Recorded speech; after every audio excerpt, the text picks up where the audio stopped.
In October 2020, Canada Bay Council adopted the Foreshore Access Strategy. But don't just take my word for it.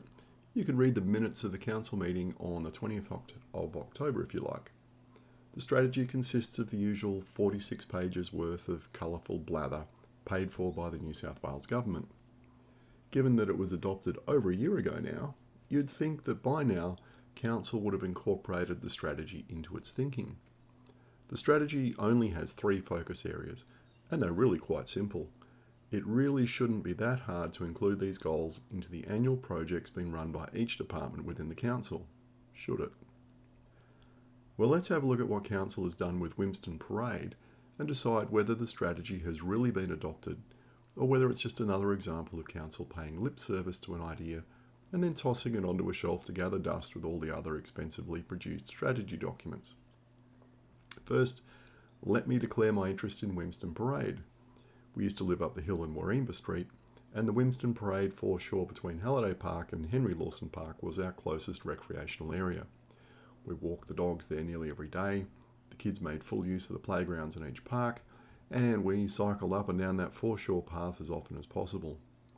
We explored the mud flats, we observed boats sinking at their moorings, watched the birds, and picked up an incredible amount of rubbish from along the water's edge. I pestered Council to replace the broken park benches, to replace the shade sail in Halliday Park, and to provide more bins, especially at the boat ramp. I think it's reasonable to say that we know this area fairly well. Now, this is a nice stretch of foreshore, but it has some drawbacks. The footpath is too narrow to act as a shared path, and it's barely suitable for even young children to ride on it. It's old design thinking, and that's fair enough. This is what councils built 40 or 50 years ago, because this is all that they knew, and it was common for people of all ages to cycle on the road back then. A path this wide is fine if pedestrian traffic is low, but it won't be wide enough if Hen and Chicken Bay becomes another bay run and people flock to it for exercise. Until recently, the road was in pretty shocking condition. The surface was heavily degraded and it was fairly unpleasant to ride on. There were large patches of road where the surface was so bad you had to make a wide detour around them. That often meant riding in the middle of the road, not the middle of the lane, the middle of the road. All that changed this year when Council resheeted most of the parade. The contractors have done a good job, but looking at this makes me want to scream.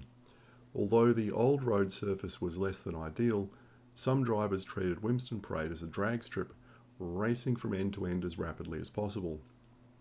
This isn't a road that takes you anywhere. There are no shops or offices down here, and it's not a convenient shortcut to Lyons Road.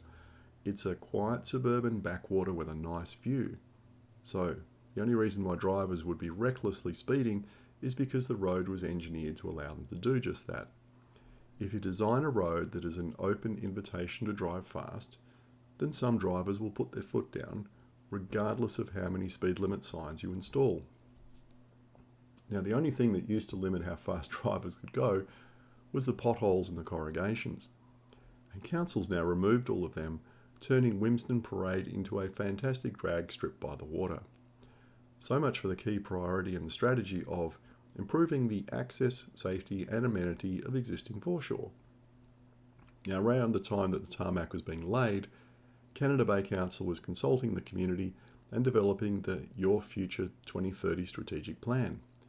Here's the Mayor's introduction. You told us that green space, local parks and opportunities to be near the water were most valued, while the interactions between different members of the community contribute to our area's friendly village atmosphere. Maintaining a quality natural and built environment and mobility and access will be our focus as the community grows and changes. Council will work hard to ensure that all of its services and infrastructure will contribute to achieving the aspirations and priorities of the community, and, in doing so, this will contribute to the health and well-being of our community. We will do this in collaboration with you and our major partners and stakeholders. Does this Wymston Parade drag strip look anything like the vision set out by the Mayor? Okay, granted, Someone was drafting this statement for the Mayor to sign after the contract had been let for the resurfacing work. But let's think about the opportunity that's been lost here. It's doubtful that Council will revisit Wymston Parade for another 30 to 50 years, so we're stuck with what's been built for decades to come. If Council had a bit of vision and was willing to learn from other cities, they might have given us something like this safe, active street in Perth. Apart from looking much more attractive, a street like this is engineered to keep vehicle speeds down to 30 kilometres an hour. That allows the elderly and infirm to cross the street without worrying about being hit by a car. And it allows kids to cycle on the street without their parents fretting that they'll be killed by a speeding driver. You might even have an old dog that can't walk that fast anymore, and you ought to be able to get across the road without having to pick it up and carry it. The lower vehicle speeds also mean less noise, making the area more pleasant for residents and people using the foreshore. You can see that one family has set up a basketball hoop on the side of the road on this quiet, active street, because this street is quiet and safe enough for kids to play sport in the street. Wymston Parade should be all about amenity for residents who want to walk, run, cycle, exercise the dog or kids, scooter, paddle, row, sail, fish, or sit around and photograph the birds and the sunsets. It should encourage walking and cycling to reduce car use. That's straight out of the Your Future 2030 plan. It should minimise noise, air, water and litter pollution. A street that is engineered to be slow will minimise noise and air pollution. The resurfacing of Wymston Parade actually encourages drivers to go faster, which increases noise pollution. A slow, active street helps to create a friendly village ambience, which is something else that residents wanted from the Your Future strategy. Instead, we got a roast track. Now, you can't just blame the roads department for this because they are incentivised to fill in potholes and resheet as many roads as possible within their annual budget. So that is what they do. Fill in potholes and resurface roads as they are. They aren't paid to think about redesigning streets so that they provide amenity to residents. Their metrics all revolve around providing more parking and allowing drivers to drive faster. Incentives matter. We'll keep on getting this sort of result unless Council changes direction and tells the Roads Department that they want to prioritise amenity and safety over parking and speed. That requires a complete change in mindset and possibly even skill set. It also requires a lot more integration with other departments.